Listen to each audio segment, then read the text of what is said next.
Good morning everyone. Students, हमने third year का जो पेपर सेकंड हम पढ़ रहे थे, विश्व का इतिहास, उसमें हमने जर्मनी का एकीकरण, इटली का एकीकरण, कई ऐसे टॉपिक हमने देखे हैं जो ये बताते हैं कि जर्मनी के लिए विश्व राजनीति में एक तरह का अलग तरह की चुनौतियां उसको सामना करनी पड़ी थी।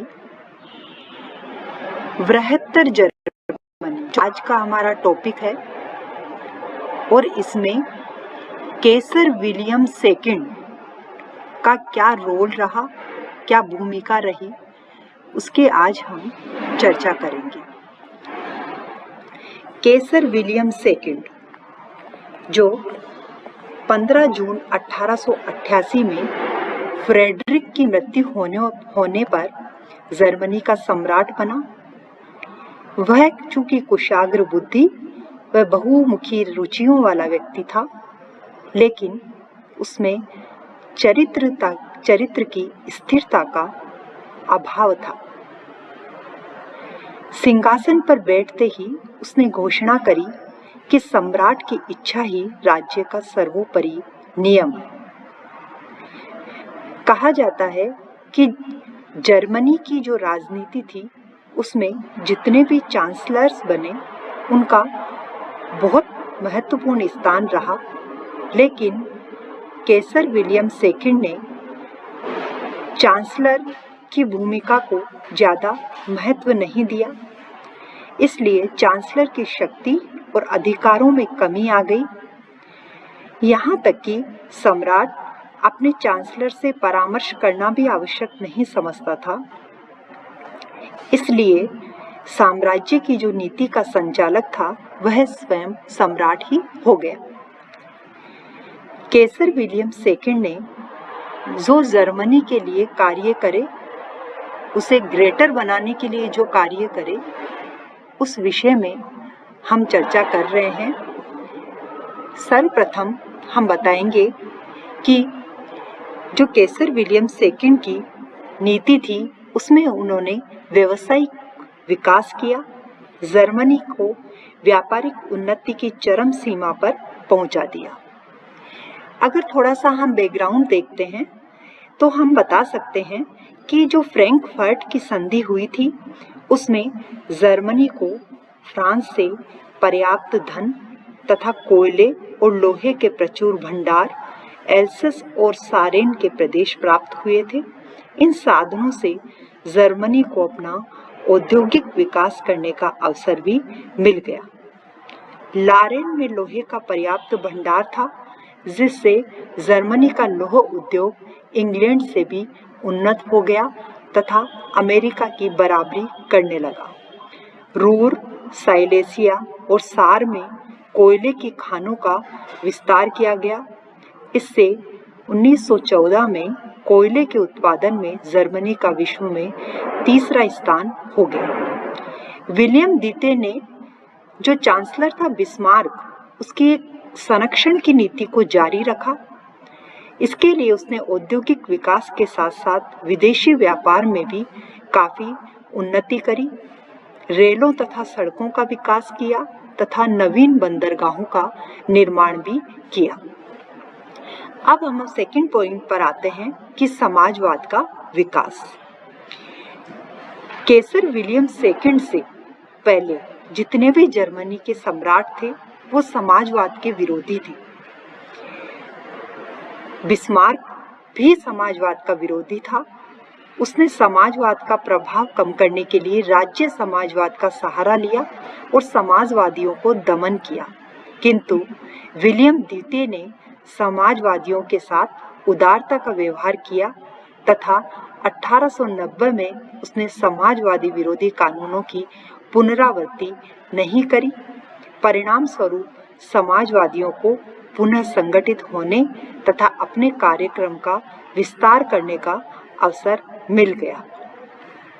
समाजवादियों के विरुद्ध दमनकारी कोई कानून उसने पास नहीं करे, जिससे समाजवादियों की शक्ति में उत्तरोत्तर वृद्धि होती चली गई। इसी कड़ी में विलियम सेकंड ने सैन्य विस्तार भी किया, जर्मन सेना का विस्तार किया। विलियम द्वितीय एक बहुत बड़ा सैनिकवादी था।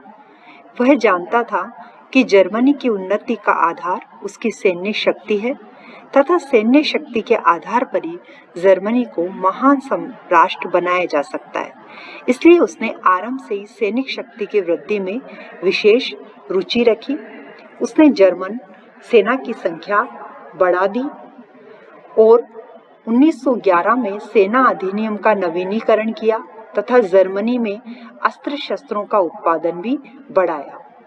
1913 में जर्मनी के सेना अध्यक्षों ने सेना में पुनः 3 क्रॉप्स बढ़ाने का कानून भी पास करवाया। सैनिकों को प्रशिक्षण दिया, जिससे सैनिक कुशलता से सैन्य कार्यों में अपना समय दे सके।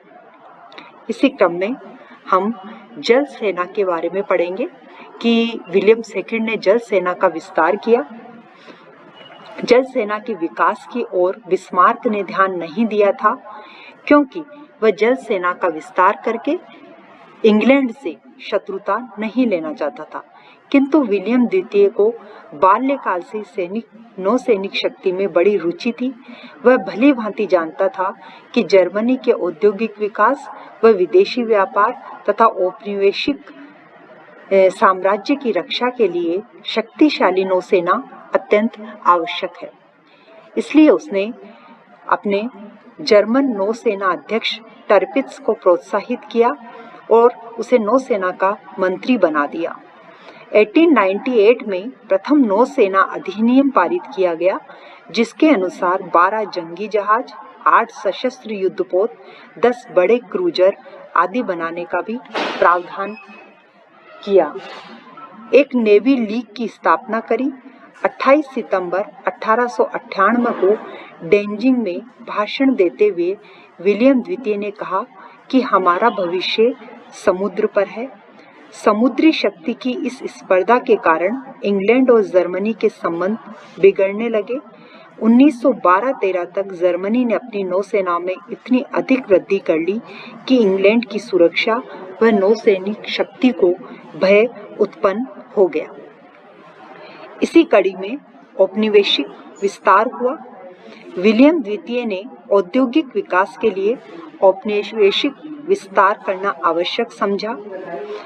जर्मनी ने 1894 के बाद एशिया, अफ्रीका तथा अन्य क्षेत्रों में उपनिवेश स्थापना हेतु प्रयत्न करे। जर्मनी की इस नई नीति का परिचय दक्षिण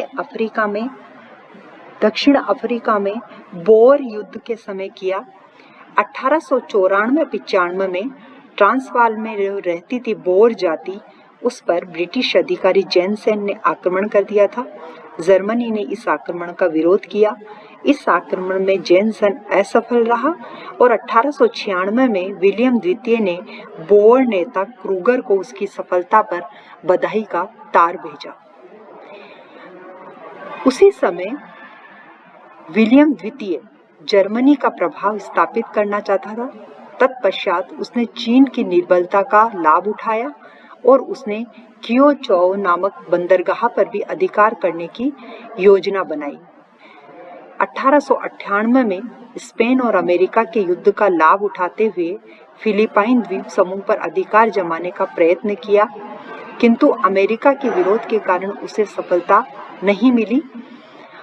प्रथम विश्व युद्ध के पूर्व तक जर्मनी ने एक अच्छा सा औपनिवेशिक साम्राज्य स्थापित कर लिया था और इस औपनिवेशिक विस्तार की नीति के कारण जर्मनी को यूरोपीय शक्तियों से शत्रुता मोल लेनी पड़ी, जिसका परिणाम बड़ा भयानक निकला।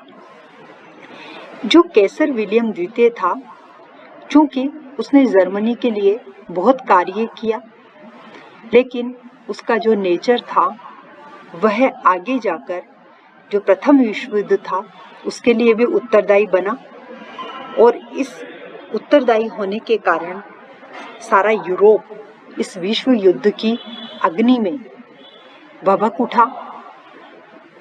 कैसर विलियम द्वितीय की जो विदेश नीति है उसकी चर्चा भी हम अपने अलग नेक्स्ट वीडियो में करेंगे। धन्यवाद।